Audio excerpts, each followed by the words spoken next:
고장 7월은 청포도가 익어간 시절. 시청자 여러분, 많이 들어보신 식구지요.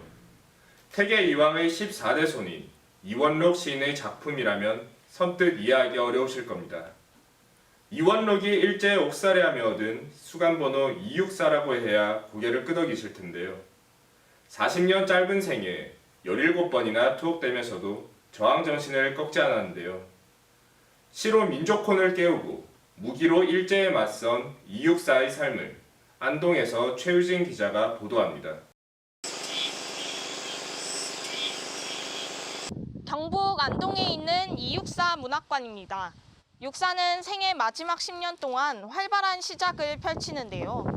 나에게는 시를 생각하는 것도 행동이라는 철학으로 시를 썼습니다. 시어 하나하나에 현실 참여, 독립을 향한 투쟁을 담아낸 것이죠. 우리 문학사의 저항 시인이라는 표현이 그에게 가장 잘 어울리는 이유입니다. 청포도, 절정, 광야 등의 많은 시는 그런 저항 정신으로 태어났습니다. 이육사가 시인으로서의 어떤 자기 완성을 추구했다고 하는 점도 우리가 간과할 수가 없습니다. 이육사는 이런 얘기를 한 적이 있어요. 온갖 고동이나 비애를 맛볼지라도 시 한 편만 부끄럽게 쓰지 않으면 된다. 이런 얘기 한 적이 있어요. 이것은 굉장히 중요한 발언인데 이육사가 시인으로서의 자기의식, 그 다음에 시인 혹은 예술가로서의 어떤 자기 완성, 이런 것들을 뚜렷이 자각하고 표명했다는 뜻입니다. 그러니까 이육사는 행동을 통해서 독립무장투쟁에 나서기도 했지만 동시에 예술가로서 시인으로서 자기 완성을 이룩하려고 했던, 그런 점에서 우리는 이육사를 시와 행동의 통일을 한 몸에 구현한 인물이다, 이렇게 이제 볼 수 있습니다. 안동시 도산면 원천리에 있는 264 생가입니다. 안동댐 수몰로 옛집을 한동안 볼 수는 없었는데요. 지금은 이렇게 복원돼 육사의 문학정신과 독립정신을 되새겨 볼 수 있습니다. 육사는 20대에 일본, 중국으로 유학을 다녀오기도 했는데요. 기자로 일하다 다시 남경으로 떠나 조선혁명 군사정치간부학교 1기생으로 입학합니다. 제 1기생으로 졸업을 했는데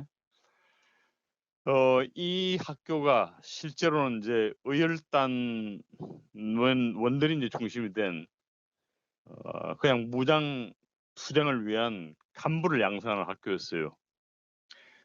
그런데 사실은 이런 학교에 입교하게 된 직접적인 계기는 윤세주의 권유였지만 그 이전에 사실 이육사는 이미 그 장진홍 의사가 거행을 했던 조선은행 대구지점 폭파 의거에 연루돼 가지고 1927년에 구속돼서 한 2년 가까운 1년 7개월 정도의 옥살이를 하게 되거든요.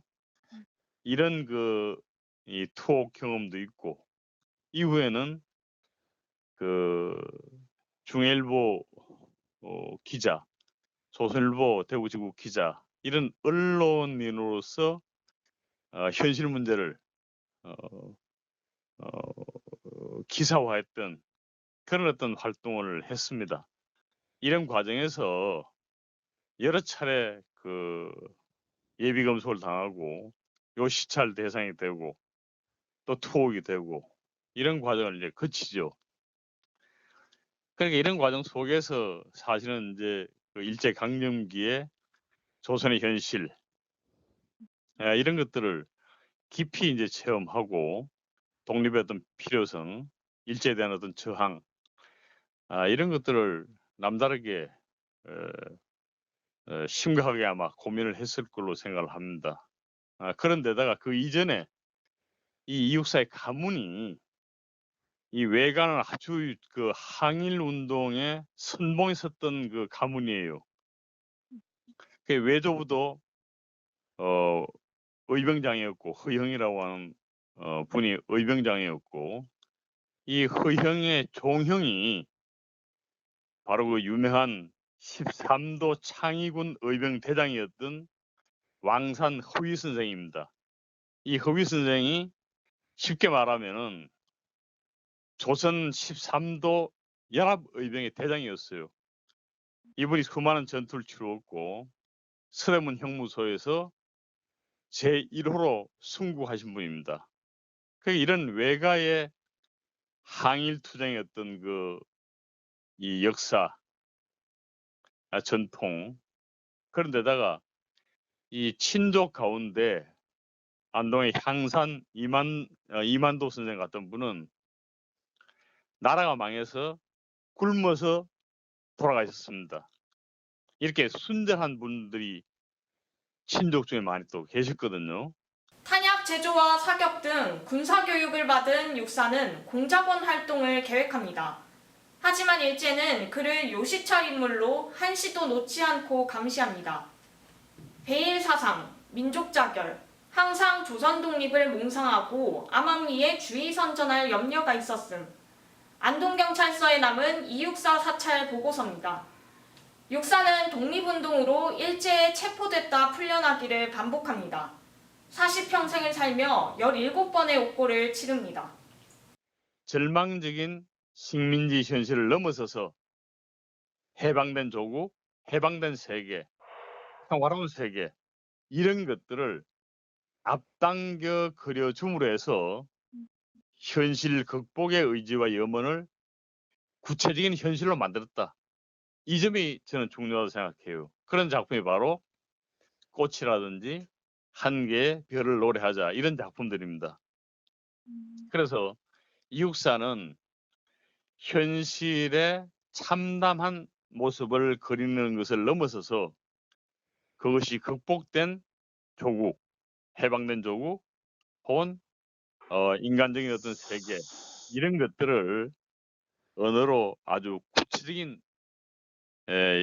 형상화를 통해서 현실로 만들었다는 점이 중요하고 그 밑바탕에는 현실의 모순인 정치적인 억압을 극복하려고 하는 이런 어떤 독립운동 내지는 독립정신, 해방투쟁 이런 것이 하나의 바탕을 이루지 않았는가 이렇게 이제 생각을 합니다. 그러나 초인 같은 저항 정신은 절대 꺾이지 않았습니다. 안동과 대구, 중구까지 오가며 무기를 들여오고 일제에 맞서 독립운동을 지속합니다. 1943년 육사는 중국에서 국내로 무기를 들여오려다 17번째로 체포, 투옥됩니다. 하지만 18번째 투옥의 기회는 없었습니다. 가시면서 저희 어머니가 좀 저를 보고 갔으면 좋겠다 싶으면 안으셔 저를 안고 있었는데 아버지가 이제 한 발짝 타고 오시더니 아버지 다녀오마 이렇게 이야기를 하셨대요. 근데 저는 그 모습은 기억이 나는데 그 아버지가 마지막으로 남기신 말씀은 기억을 못 하거든요. 아마 어려서 제가 아버지 모습에 놀라서 그랬나 봐요. 그래가지고 어머니가 늘 너희 아버지 가시면서 아버지 다녀오마 이렇게 이야기를 했다고 들려주셨거든요. 이듬해 1944년 육사는 북경 일본 총영사관 감옥에서 순국하고 맙니다. 독립을 1년 앞두고 통한의 죽음을 맞은 건데요.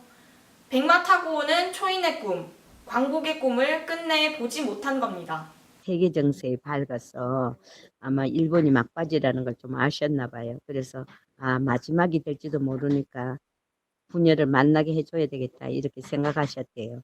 그래서 이제 저희 할아버지와 저는 뭐 옛날엔 기차를 활용했잖아요. 그래서 그 청량역에서 기다리고 있었고 저희 어머니는 동대문 경찰서에서 이제 아버지를 마중해가 오셨는데 그때의 아버지 모습이 그 포송줄에 꽁꽁 묶여 있었고 그 얼굴에는 영수를 쓰고 계셨어요. 3살 난 딸에게는 굉장히 충격이었죠. 그래서 지금까지 제가 기억하지 않나 그런 생각을 하고 있어요. 육사의 생가는 유구당으로 불립니다. 육사 육형제가 우애 있게 지내라는 뜻입니다.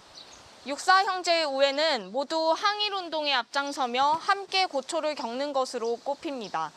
육사 형제들은 1927년 장진홍 의거에 연루돼 일제 감옥에 갇힙니다. 일제는 혹독한 고문으로 거짓 죄목을 씌워 법정에 세웁니다. 1930년에는 육사와 동생 원일이 대구 경문 사건으로 또 감옥살이를 합니다. 사형제가 이제 큰아버지, 저희 아버지 또 수산 이원일 서해 가시거든요. 그리고 사형제가 근데 저희 장진웅 사건 때 같이 감옥에 사형제가 들어갔잖아요. 감옥에 갔을 때 이제 아버지 형제 우로 형제분들은 동생들에게는 아무 죄가 없다 이렇게 하시고 동생들은 또 우리 형님들은 아무 죄 없다 이렇게 이야기를 하셨다 그러더라고요. 그래서 일본 외경들이 조서를 꾸미는데 어려움이 많았다. 그런데 이제 저희 넷째 삼촌은 그때 학생이었기 때문에 먼저 나왔다 그러더라고요. 그리고 셋째 삼촌, 나중에 셋째 삼촌 큰아버지는 나오시고 저희 아버지만 오래 계셨죠. 항일운동을 함께한 육형제의 삶은 모두 비극적으로 갈무리 됩니다. 육사와 함께 비밀리에 암살단을 조직한 맏형 이원기, 일제에 당한 가혹한 고문 후유증으로 숨집니다. 광복 뒤 친일파의 준동에 실망해 새 동생은 북으로 갑니다.